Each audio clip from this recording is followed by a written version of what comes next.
Hello, and welcome to Family Nerdery's A Gamer Explains. This series is a brief guide for parents with children who enjoy nerding out over technology, watching streams, or playing video games.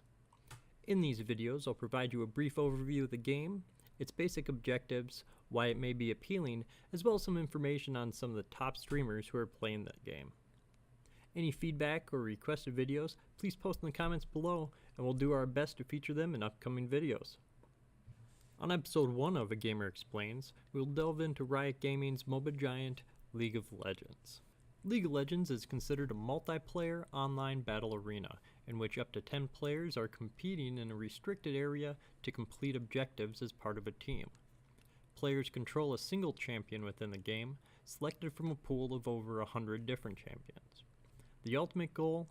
To reach and destroy your opponent's nexus, or base. So, you may be asking yourself, what is so appealing about this game, or watching others play the game? First off, on the visual level, this game is often fast-paced and brightly colored, drawing fans of action and excitement of all ages.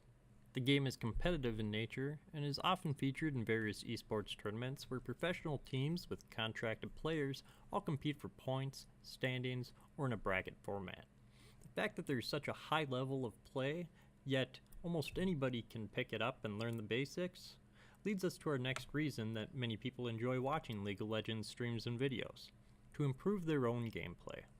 The finer points of League of Legends often shift from patch to patch, and even though the game has been out for nearly a decade now, even professionals are still learning and evolving their gameplay.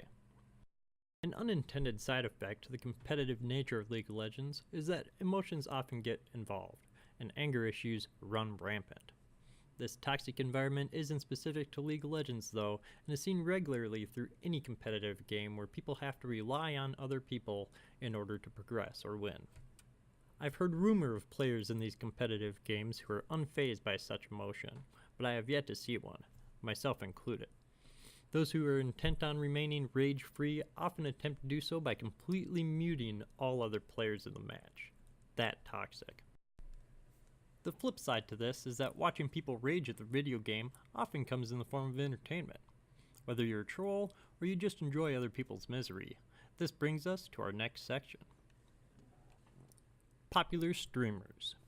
Tyler1 is the rage everyone has deep down but does their best to hide. As one of the top streamers in League of Legends, Tyler1 has repeatedly been banned by Riot for his behavior in-game and on stream. There are hundreds of hours of video and highlights of Tyler1 raging in front of the camera for the enjoyment of the masses. Quietly, under the boiling rage of Tyler1, however, is one of the very best Draven players in the game. Recently, Tyler1 and Riot have made efforts to improve the toxicity issues within League of Legends community, and he is once again unbanned and apparently trying to turn a new leaf. We will see. On the opposite side of the spectrum, there is NightBlue3. NightBlue is another top-tier player who is out to entertain. Instead of rage being his main mechanic, NightBlue tends to put out content that is silly, as he just genuinely is enjoying the time that he spent playing games with his audience.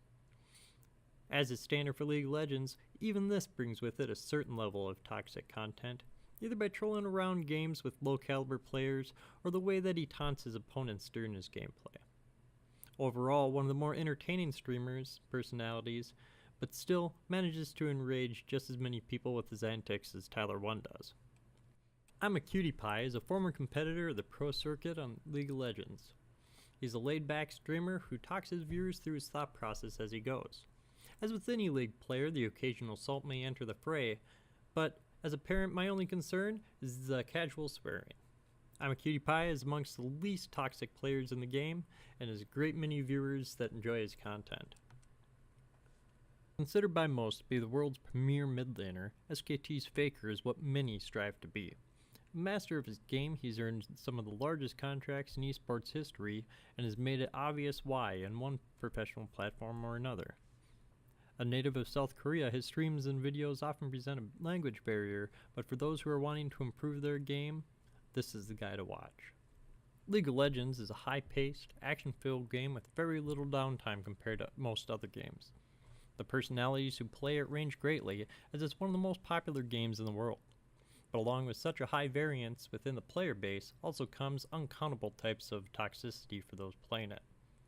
The streamer's attitudes and approaches to the game range just as greatly, and there is a streamer to match any personality your child may have. Ultimately, League of Legends is harmless regardless if your child is playing it or watching it, but as with any online game, trolls and bullies will jump at any opportunity given to them. Thanks for watching Family Nerderies, A Gamer Explains. Links to League of Legends and the streamers featured in my video are all below in the description. Don't forget to like and subscribe if you enjoyed the content so you don't miss out on the next episode.